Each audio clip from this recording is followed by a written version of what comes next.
साथियों अस्सलाम वालेकुम। हक़ मौजूद जी संद उम्मीद है तव्हीं सब खुश हूंदा।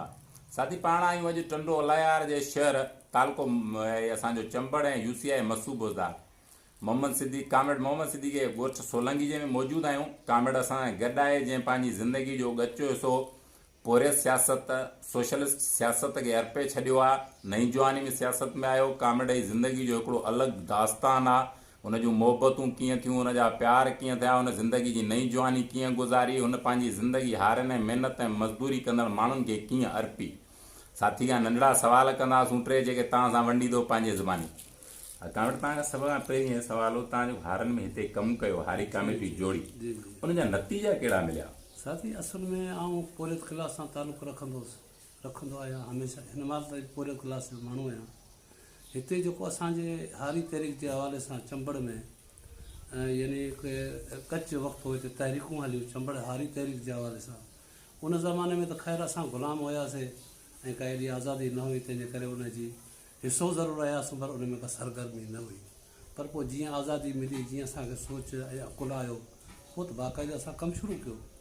उन जो मज़ो असांखे इहो आयो त जिते बि भाइरनि सां का नाइंसाफ़ी थिए या किथे को ज़मींदार को मसइलो करे, थोरी असांजी संगत साथ हूंदी, गॾिजी करे उन सां जंहिं तरीक़े सां उहो मसइलो हल थिए थो उहो कंदासीं।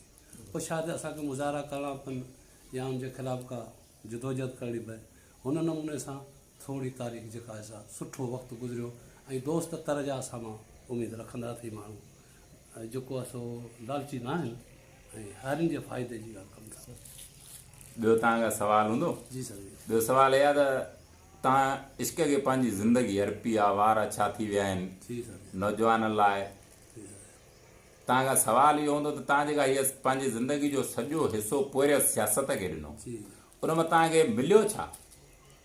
साथी मिलियो असांखे थोरो मान इज़त मिलियो ऐं थोरो माहौल मिलियो, संगत साथो जहिड़ा भला दोस्त मिलिया, उनमें थोरो शौर वरितो, थोरी महिनत करे ॿार पढ़ाया ऐं थोरा पंहिंजे पेरनि भरिया थियासीं।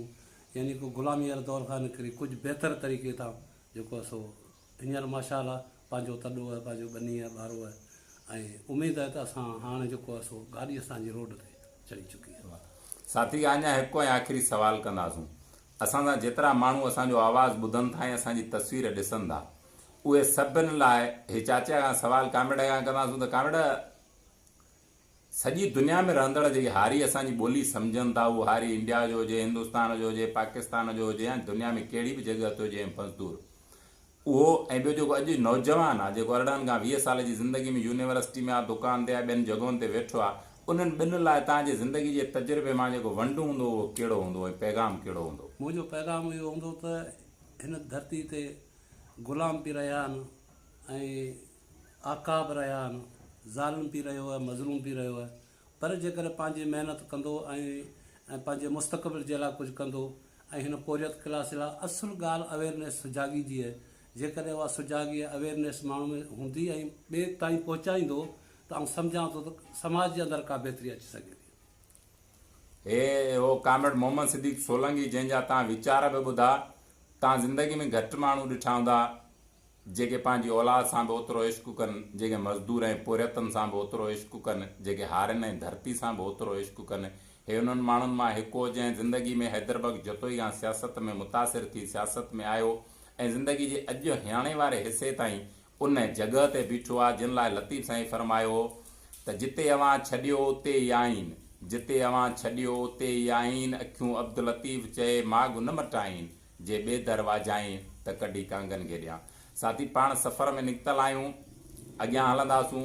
जेके वतन दोस्त माण्हू, जेके इंसान दोस्त माण्हू, जेके समाज दोस्त माण्हू मिलंदा, उन्हनि जा वीचार तव्हां ताईं वंडराईंदासीं, उन्हनि खे उत्साह ॾींदासीं, उन्हनि खां घणो सिखंदासीं, उन्हनि जो प्यार, उन्हनि जी ज़िंदगी, उन्हनि जा जेके जिदोजहद आहे उन्हनि मां कुझु उत्साह वठंदासीं, तव्हां सां वंड वठंदासीं। ऐं हीरा हे जेके पारस पाण आहिनि इन्हनि खे पाण पंहिंजे लाइब्रेरी में गॾु था करियूं त वक़्त ऐं हालतुनि सां जीअं असांजे समाज मां असांखां गुम न थियनि ऐं वक़्त ऐं हालतुनि सां हिननि जी ॻाल्हियुनि मां पाण हर वक़्तु फैज़याब थियूं। हक़ मौजूद जी